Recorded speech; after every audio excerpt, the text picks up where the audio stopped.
ये पोर्टब्लेयर केंद्र है। कुछ ही पलों में समाचार होगा जिसे हम अपने दिल्ली केंद्र से रिले करेंगे।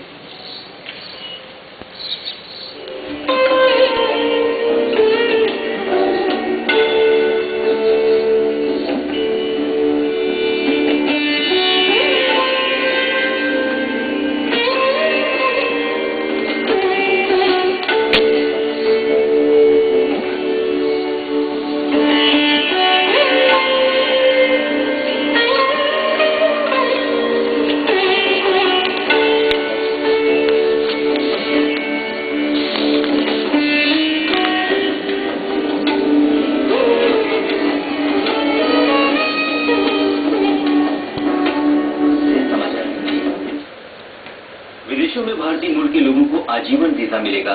कल न्यूयॉर्क में मेडस्टिन स्क्वायर में प्रधानमंत्री नरेंद्र मोदी ने भारतीय मूल के पीआईओ कार्ड धारकों की समस्याओं का जिक्र करते हुए कहा कि अब भारत में लंबे अवधि तक रहने पर पुलिस थाने में सूचित करने की आवश्यकता नहीं रहेगी।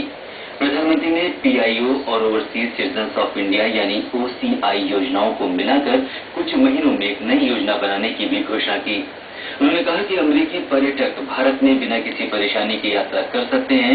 उनके लिए इलेक्ट्रॉनिक अनुमोदन और भारत पहुंचने पर वीजा सुविधा जल्दी ही शुरू की जाएगी। प्रधानमंत्री नरेंद्र मोदी ने भारतीय अमेरिकी नागरिकों को संबोधित करते हुए अपने प्रभावशाली भाषण में गंगा की सफाई, स्वच्छता, कौशल विकास और मेक इन इंडिया तथा विकास जैसे कार्यक्रमों का उल्लेख किया। श्री मोदी ने कहा कि प्रक्रिया को आसान बनाने के लिए पुराने पड़ चुके कानूनों को हटाने का प्रयास किया जा रहा है।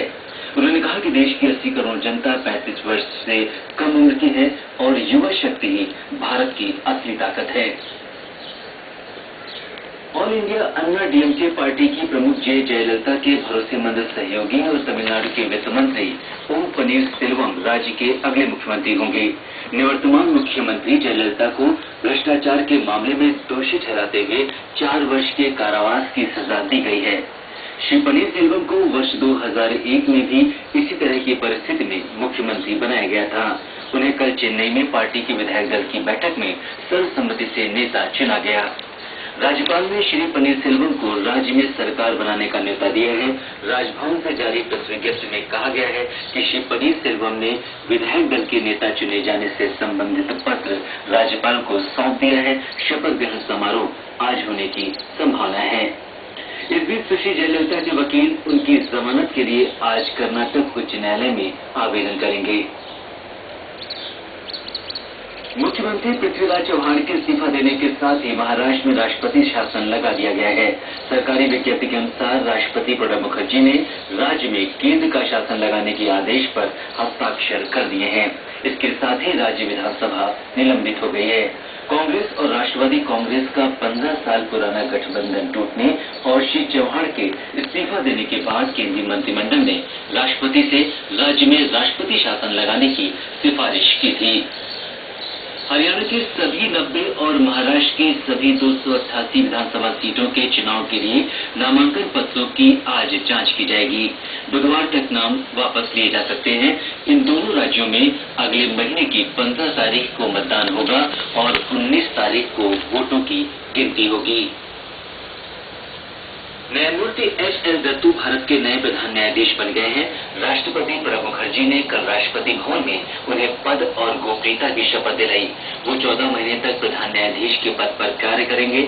न्यायमूर्ति आर.एम. लोढ़ा शनिवार को प्रधान न्यायाधीश के पद से सेवानिवृत्त हुए थे। आज विश्व हृदय दिवस है। दिल की बीमारी के खतरों के बारे में लोगों को जागरूक करना इसका उद्देश्य है। इस साल का थीम स्वस्थ हृदय के लिए अच्छा माहौल तैयार करना है। केंद्रीय स्वास्थ्य मंत्री डॉक्टर हर्षवर्धन ने कहा है कि जन स्वास्थ्य की दिशा में काम करने के लिए सामाजिक भागीदारी की आवश्यकता है। इंडियन एशियाई खेलों के 10वें दिन आज शूटिंग में पुरुषों की स्कीट स्पर्धा के क्वालिफिकेशन में इस समय भारतीय निशानेबाज शूटिंग रेंज में हैं। टेनिस में पुरुष डबल्स में साकेत माइनेनी और सनम सिंह, जबकि मिक्स डबल्स में साकेत माइनेनी और सानिया मिर्जा की जोड़ी स्वर्ण पदक जीतने के लिए उतरेगी।